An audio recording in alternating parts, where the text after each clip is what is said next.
Hey, welcome back to Bob's Two-Car Garage. Now, a few weeks ago, we were asked to make some big pegboards like this, and they wanted this oversized look, which is kind of a big deal right now. If you check out Pinterest, like all good do-it-yourselfers do, that they're using these a lot in children's bedrooms and even in kitchens and things like that.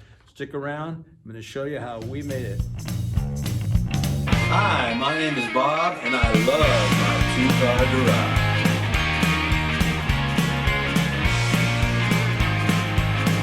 garage. We're doing this set right here that's got this big fat pegboard, real big holes for the pegs. They're like 1-inch dowels, and they don't make pegboard like this. A good way to lay out holes like this is just to use a piece of pegboard, but we want it to be just a really specific size, so we're having to lay this out. Okay, so we're gonna find the center of this board. Found the center of it both ways, but now we're working vertically, and the center of this is just at about 2 feet. And measure it from both sides. Whoops, yep, to make sure I got it exactly right. So there's the center, and then our spacing, we want to have 9 spaces, so it's 48 inches. If you take 48 inches and you divide it by 9, you come up with 5.333. So we're going to take our dividers, we're going to set them at 5 3/8.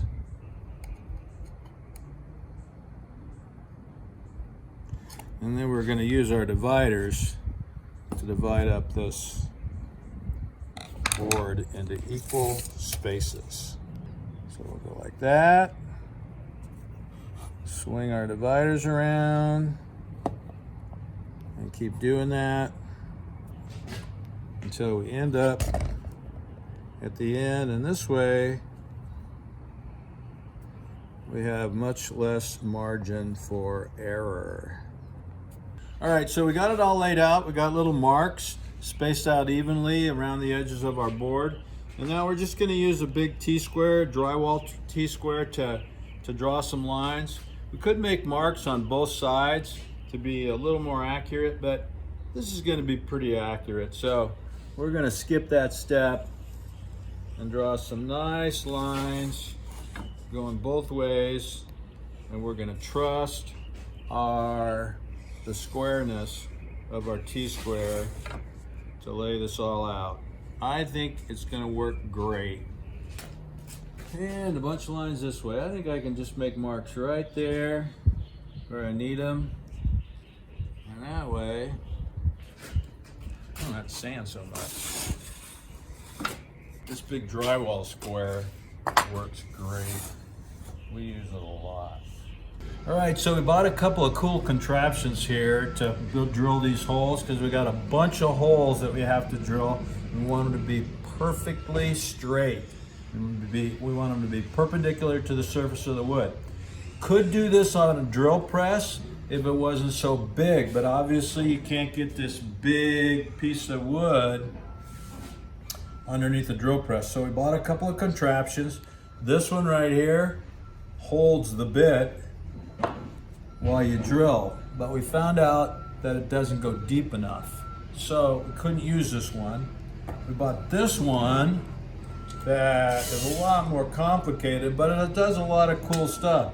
Some of the stuff that it does you could do on a drill press, but this is going to hold my drill nice and straight while I drill a bunch of holes. I got 100 of them. All right, so we drew a bunch of lines on here, and there's some index marks on the throat of this this jig here. So we're going to line our marks, or the lines that we drew on our board, up with these index marks that are in the inside of this jig. They were kind of hard to see, so we took a little Sharpie and marked them and then wiped them so that I can see the index marks a little better.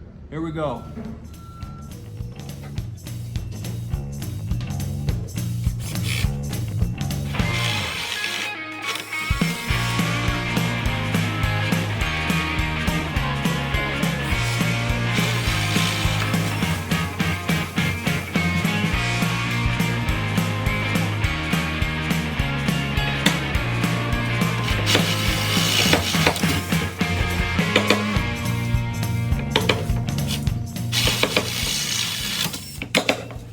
want you to notice that instead of trying to line up these little index marks that are on the inside of this jig with the marks that we made on the board, we just punched a bunch of holes with a scratch awl so that we had a center mark for lining up our drill.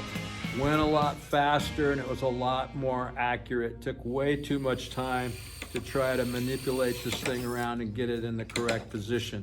And we had a lot of holes to drill.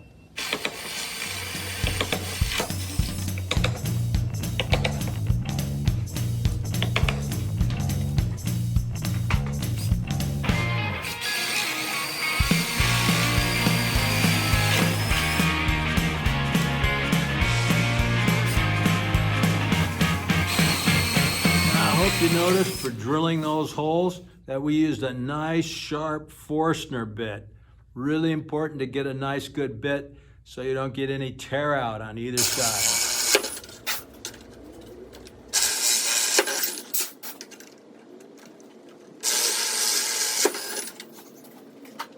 Now this jig that we bought it on Amazon for under $40, and there were several different ones. This one is just called a drill guide, no brand name, made in Taiwan. So it was pretty cheap, but I didn't need to use it too much, so it worked fine. Doesn't have a drop in for 90 degrees, so I just had to lock it in nice and tight and make sure it stayed straight. Even at that, it tended to wobble a little bit, so I was really careful to keep my drill nice and straight so I could get those drill holes perpendicular to the surface of the wood. Want everything, all those shelves or all those dowels to pop out nice and straight. And there we have it, a beautiful big giant pegboard with nice clean holes. Now I actually drove around a little bit to find the dowels that I wanted to fit in this on this board, because if you get the cheap dowels, a lot of times the tolerance is not real good and it doesn't fit your hole well. I had real nice accurate holes, and if you can find birch dowels, hardwood dowels, you might need to pay a little more for them, but it really is worth it because not all dowels are necessarily created equal. Now, before we installed this, we rolled on some water-based polyurethane. We sanded it first, of course, with some 120 sandpaper, rolled on some polyurethane, about 2 or 3 coats, sanded between coats to make it nice and smooth, and it looks nice. Now this is the back side of the thing, and I wanted to show it to you because I wanted to show you how we hung it. First of all, we wanted to have it off the wall a little bit, so I have a 3/4 inch piece of plywood across the top and a 3/4 inch piece of plywood along the bottom. You could put a little bevel on it so it kind of hangs on that bevel, but we actually just screwed it to the wall because we could. And but whatever you do to hang this with should be a little bit off the wall, and it's got to be nice and secure because it is going to be heavier than just a normal pegboard.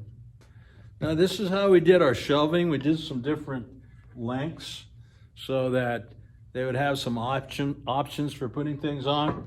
We just did plywood and then nailed another piece of plywood to the edge so that that edge covers up the dowel. I've seen a lot of different things done for this. Sometimes people will actually make a box, drill holes in the back side of the box so that it won't tip off, which you can do that if you want to. I don't think it's really necessary. If you do that, then you're going to have to really accurately drill those holes. Could just cover the bottom, and that would keep it from tilting. But I've also seen just a flat piece of plywood, which works fine too. That's how a lot of stuff is usually hung on pegboard. So this is a pretty simple little project, but you can do a lot of cool things with it. You can put on different size shelves. You can just hang stuff from each of the dowels. It's just kind of a cool look, something different for probably a kid's room, but you could do it in other places too, like in the kitchens and things like that. Couple final pointers that I think are really important. First of all, lay out those lines nice and straight, because if you don't lay them out right, then it's going to look funny and you're going to be a little bit off anyway. So do a good job on the layout. Get one of these things. Only cost 40 bucks because those holes need to be nice and straight. And get yourself a really sharp drill bit. I used a Forstner bit because they are super sharp. Maybe you could use a spade bit, but I think it's going to tear out the front side. So Forstner bit is probably the way to go. So I think this turned out pretty cool, and it was definitely worth a video. Want to leave you with this proverb that says, good planning and hard work lead to prosperity, but hasty shortcuts lead to poverty. That one speaks for itself. Thanks for watching. Don't forget to like and subscribe.